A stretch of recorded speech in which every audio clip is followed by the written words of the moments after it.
ও মুসলমান বাবা মারো, যার মা নাই বাবা নাই সে বুঝতে পারবেন যে বাবা মা কেমন একটা ডাক, কেমন মজার ডাক, কেমন মজার ডাক। বাসা নাই বাবা, বাবা মার ওয়াজ ভালো করে করতে পারি না, কারণ আমি গুনাহগার হবিবুর রহমান জিন্দেগির ভিতরে বাবা বহু কষ্ট করে আমি লেখাপড়া করেছি, বহুত একটা কষ্টর জিন্দেগি আমার গিয়েছেন।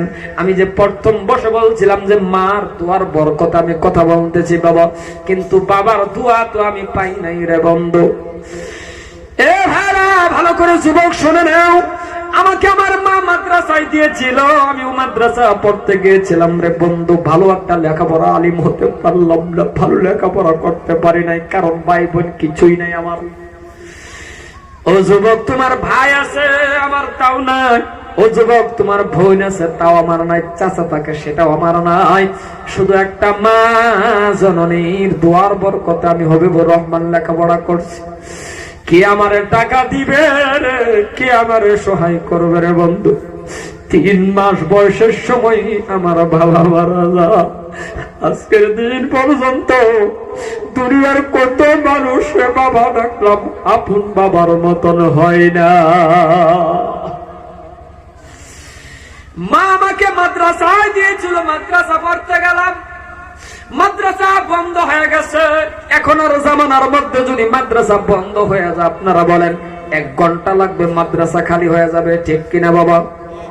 কিন্তু আমাকে মাদ্রাসায় দিল, মাদ্রাসা বন্ধ হয়ে গেল।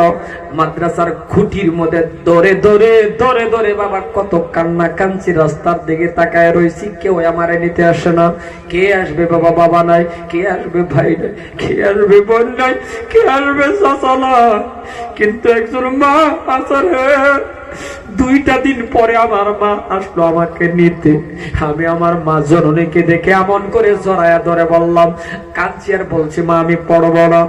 আর 2 দিন হয়ে গেল মা, আপনি আমার নিতে আসেন না, এত দেরি কেন করলেন? সব ছেলেরা চলে যাইতে চায়। আমার মা আমারে জড়ায়া ধরে ধরে বলছে, বাবা হবিবুর রহমান গো, আমার হাতে 5টা টাকাও নাই তোকে গাড়ি ভাড়া দেয়া দিতে। রাস্তা হেঁটে হেঁটে আমার মারছে, রাস্তার মধ্যে এক জায়গায় থাকিয়া বাবা আবার পরের দিন হাসছে, আমার নিতে আসছে। মানুষের ঘরে কাজ করে করে আমার মা আমাকে লেখাপড়া করাইছে রে বাবা। এই জন্যই বাবা আমার ওয়াজ আমি করতে পারি না। আমার মার নিয়ে আমি কাবা কর্তব্য করছি বাবা, ওই টাইমে আমি এত কান্না কাঁদছি। আজকে আপনাদের দোয়া মানকাসার, ধুবড়ী, মেঘালয়, কলকাতা, ত্রিপুরা, ডিমাপুর পর্যন্ত বাংলাদেশ থেকে নিয়ে যত মানুষ, আল্লাহ পাক রব্বুল আলামিন আমাকে ইনশাআল্লাহ দাওয়াত দিয়ে আমি বক্তব্য দেই। কিন্তু ভাইজান রে, মা জোরে যখন কল করে, বাবা হবিবুর রহমান জায়গা পাইছো, কেমন আছো, ভালো আছো, কিন্তু অন্তরটা ফেটে যা। যদি বাবা থাকতো রে, একবার হলে একটা ডাক দিয়ে বলতো, ও হবিবুর রহমান কেমন আছো রে বাবা। এই জন্যই বলে, যারা মা নাই বাবা নাই সে বুঝতে পারবেন বাবা মা কেমন দামি জিনিস।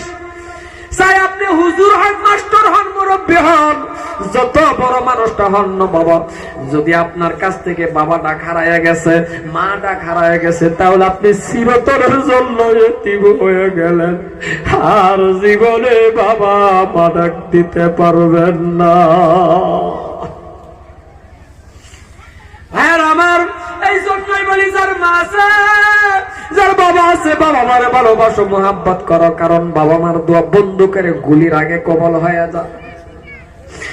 আমি বললাম, মা দোয়া করেন, আপনি দোয়া করেন, আমার মনটা চাই কাবা গর্তব করবো। দোয়া করছে, আমি ওই বছর কাবা গর্তব করেছি। আমি বললাম, মা দোয়া করেন, মাদ্রাসা বাড়াবো। মা দোয়া করছেন, বাবা 2টা মাদ্রাসার মহতামিম। বলছি, মা দোয়া করেন, মানুষের সামনে কথা বলার ইচ্ছা হয়। মা দোয়া করছে, আপনাদের সামনে কথা বলতেছি। প্রত্যেকটা বস্তু মা বাবার দোয়ার বরকতে হয়। ঘুমের থেকে কোনো মানুষ উঠিয়া ফজরের নামাজ পড়ার পরে যদি আপনার মা বাবার চেহারার দিকে তাকায়া যদি ডাক দিতে পারেন, মা, একটা কবুলিয়াত ওয়াজের সব আপনার আমল নামায় হয়ে যায়। আমি আপনাদের একটা পরামর্শ দেয়া যাচ্ছি, যার মা নাই বাবা নাই রে বাবা, এমন লোক আছে বাবা হারা, এমন লোক আছে মা হারা, আর এমন লোক আছে বাবা মা একেবারে কিছুই নাই। সর্বপ্রথমে মজলিসের ভিতরে একেবারে বাবা নাই, একেবারে মা নাই, এমন এমন লোক কে আছেন? একটু হাত তোলেন, হাত নামান। এইবার হাত তুলেন কার কার মা নাই। এবার হাত তুলেন এক কার কার বাবা নাই। আমি আপনাদের একটা পরামর্শ দেওয়া যায়, ছোট মানুষ বন্ধু, সবাই একটু কবরের পাশে যাইবেন। জুমার নামাজ পড়ে কিছু জানেন বা না জানেন, একটু কবরের পাশে যাইবেন রে বাবা। আমাকে নেওয়া লাগবে না, কোনো হুজুর নেওয়া লাগবে না, সময় যদি না থাকে, আর থাকলে হুজুরও নেবেন নাই, আপনি একা একা কবরে যান। কবরের পাশে যাইয়া সূরা ইখলাস যদি জানেন ইখলাস পড়েন, যেটাই জানেন ওইটাই পরে দুটো হাত তুলে আল্লাহরে বলেন, আয় আল্লাহ তাআলা রব্বুল আলামিন, এমন একটা টাইমে বাবা মারে নিয়ে গেছো গো, হাতে টাকা ছিল না, পয়সা ছিল না, বালকটা খাওয়ার দিতে পারি না। আজকে গাড়ির মালিক বানাইছো, বিল্ডিং এর মালিক বানাইছো, কিন্তু আমার বাবা নাই, আমার মা নাই, আমার বাবা মা কবরে। দুটো হাত তুলে দোয়া করেন, আল্লাহ তুমি বলে শিখায়া দিছো, তুমি শিখায়া দিছো রে, সন্তান হয়ে যদি বাবা মার জন্য দোয়া করো, সেই দোয়া বলে 1 সেকেন্ডে কবুল করো। আল্লাহ আমি সন্তান হয়ে দোয়া করি, তুমি আমার বাবা মার কবরের ভিতরে শান্তি দাও। দেখবেন বাবা মার জন্য সন্তানে দোয়া করতে দেরি রে, আমার আল্লাহ দোয়া কবুল করতে দেরি করে না।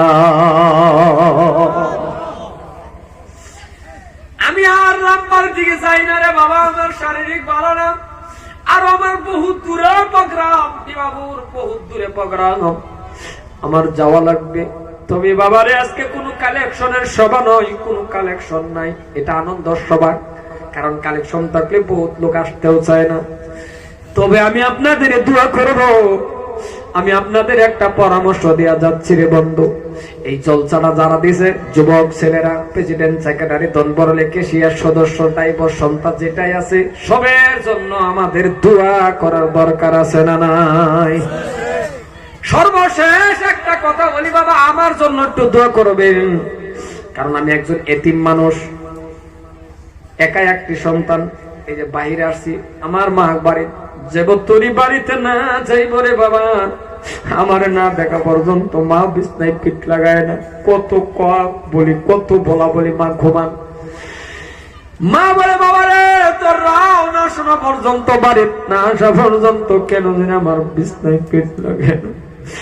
তাহাজ্জুদের নামাজ পড়ে পড়ে আমার জন্য দোয়া করে, এমন আদরের মা আমার জন্য দোয়া করে। আমিও আপনাদের বলি রে, যদি আপনাদের মা বাবারে ভালোবাসবেন, মুহাব্বত করবেন, বাজারের থেকে আপেল আনছেন, ছোটবেলা যেমন আপনার মুখে তুলে দিছিল, ও কলিজার টুকরা যুবক, কপাল পরা যুবক, শোনো, স্ত্রীর ভরসায় সব বস্তু রাখিও না। স্ত্রীর ডাক দিয়া বলো আপেল কাটো, নেয়া দেও না, তুমি আপেলটারে 2টা টুকরা করো, তুমি তোমার বাবা মার পাশে বসো, তুমি আপেলের টুকরাটা মুখের মধ্যে উঠাইয়া দাও, আমার আল্লাহর আরশ খুশি হয়ে যাবে।